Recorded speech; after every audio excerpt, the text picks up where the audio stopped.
the Shadow of the High Gable by Richard Smyth. Like a satellite dish or a well-positioned coriander plant, I face south. The plants in the garden, which I can see below me, beyond the window pane, flourish as a consequence of all the sunshine they receive. On sunny days in summer, it is as though I can hear the photons falling in a tumult, in a great rain on the supplicatory leaves.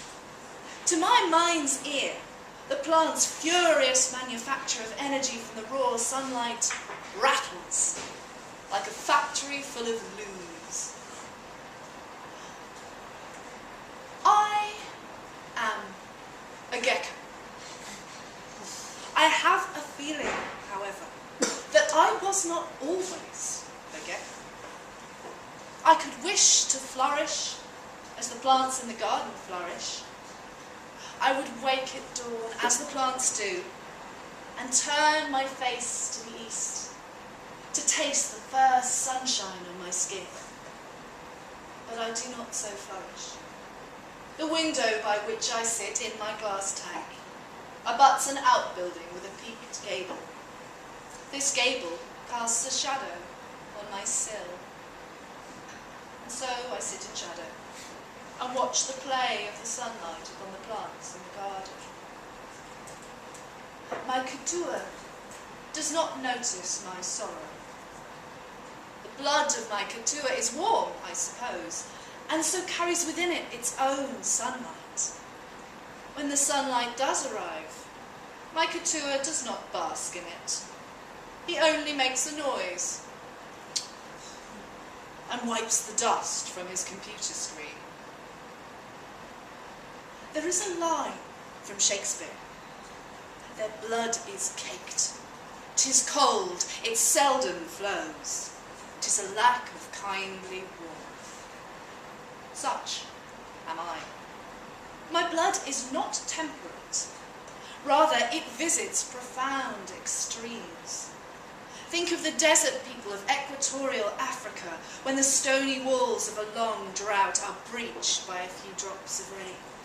Or the people who live in the distant north and spend their deep winters praying for spring. When, in the afternoon, the sun arrives from the east above the peak of the High Gable, I rejoice, like I have never seen my couture rejoice.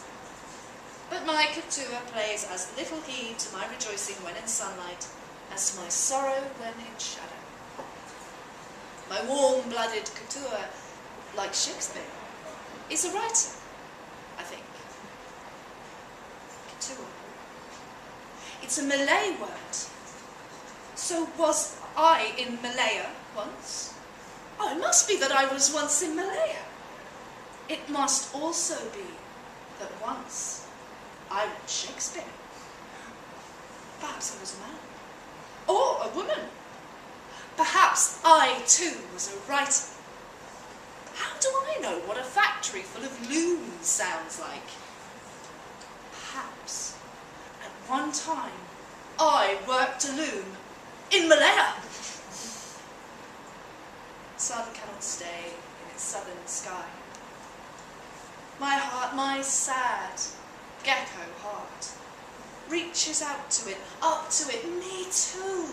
I want to say, I too am bound to this wheel. It seems that I was never a wise man, for I do not know how I am to break free of this wheel. Does anybody know? I do not. The sun does not. Perhaps my couture knows. Perhaps the crickets that he drops into my tank each day and that I eat, perhaps they know. But they do not tell me. And I do not know how to ask. I imagine that each time the sun declines in the west, it hopes not to be reborn in the east. So far, the hope has been forlorn. I watch the sun climb in the southern sky, and even while it covers my gecko body with kisses, I pity it. The sun makes me tired. Which is greater? Asks the wise llama.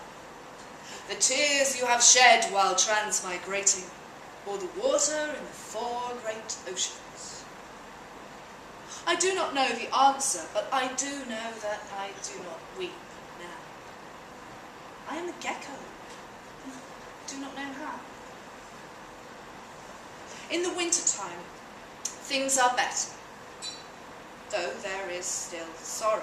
But my couture erects a lamp above my tank that emits a purple sunlight, and I do not have to sit in shadow and be torpid. But there is always sorrow, says the wise llama, and the sun barely rises above the terraced rooftops, and the plants beyond the window pane are starved of light and die. Also in the garden there are cats, bony cats that in the winter shiver beneath the privet hedge and think of hearthrugs and firesides, and maybe, atavistically, of worship under old Egyptian suns. And all that happens is that winter ends and summer returns, and my couture takes away the lamp, and the shadow of the High Gable is once again cast on my sill. From east to west, the sad sun traipses the sky, and the great wheel turns and turns. My couture and I are bound upon this wheel together. One day he will die and no longer bring me crickets, and then I will once again die. If I die first, will my couture die also? Perhaps he will die of grief for his dead gecko. Perhaps not. Who can say? But these sad thoughts are not good. I wouldn't think them were I not torpid. Though it is late in the morning, the High Gable still blots out the sun, and so I am weak, and sit stationary on my little log, as though posing for a portrait, and dwell on my sadness.